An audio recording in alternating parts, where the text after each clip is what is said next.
Un saluto da Heavy Metal Eleven. Oggi ci occupiamo di un gruppo black folk metal veneto che canta nel suo dialetto madre, apprezzabile come nell'esordio, ma ancora non del tutto maturo.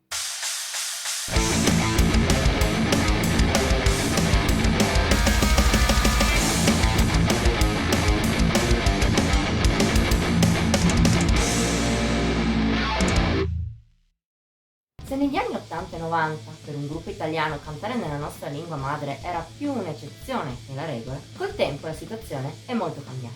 Oggi non è raro imbattersi in gruppi nostrani con testi in italiano, preso però nella sua accezione standard. Quelli che ne utilizzano una forma dialettale sono molti di meno, ma ne esistono comunque diverse. Un esempio sono gli Anguana. Di questa band di Marostica, in provincia di Vicenza, ci eravamo già occupati sulla vecchia webzine nel 2018, all'uscita del primo EP omonimo.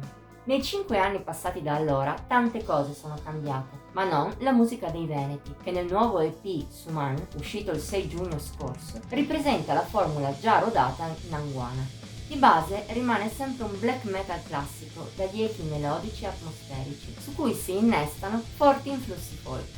Forse rispetto all'esordio, quest'ultimo lato è un po' meno sviluppato, specie per quanto riguarda gli strumenti folk, compensati però da una grande presenza di ritmi e di melodie di chitarra che si rifanno al genere. A parte il lato lirico, che come accennato è tutto in lingua veneta, quello degli Anguana non è un genere di spiccata originalità. Tuttavia, come nell'EP omonimo, anche in Suman il gruppo riesce a renderlo interessante e godibile, grazie alle sue buone doti in fase di scrittura.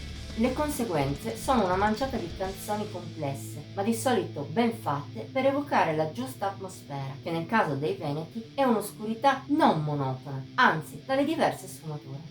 È un fatto ben udibile per esempio in 1575, lunga progressione a tinte cupe e orientata al black, in linea col testo sulla peste di Vicenza, oppure nella title track, che al contrario è la più folk e anche quella con più epicità, oltre a brillare per melodie.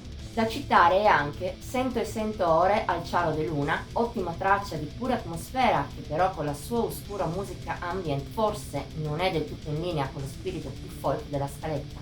Scaletta che tra l'altro risulta, come nel caso di Anguana, un po' esiguo, con solo 4 pezzi effettivi e solo 3 metal, per quanto rispetto all'esordio si sente che i veneti si sono sforzati almeno un po' di dare al tutto più consistenza.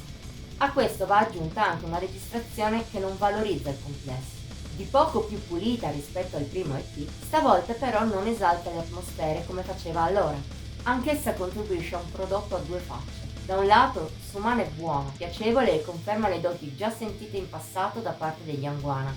Dall'altro però, la band non rende ancora quanto potrebbe e forse sarebbe lecito aspettarselo, visti anche i 5 anni passati dal loro debutto. Per quanto ci riguarda, insomma, se da un lato possiamo consigliarti il gruppo veneto, anche al di là della curiosità del cantato in dialetto, per meriti musicali, dall'altro speriamo di risentirlo in versione più matura, e magari prima che passino altri 5 anni. Voto di Heavy Metal Eleven 68 su un massimo di 80 per gli EP. Questa breve settimana è al termine.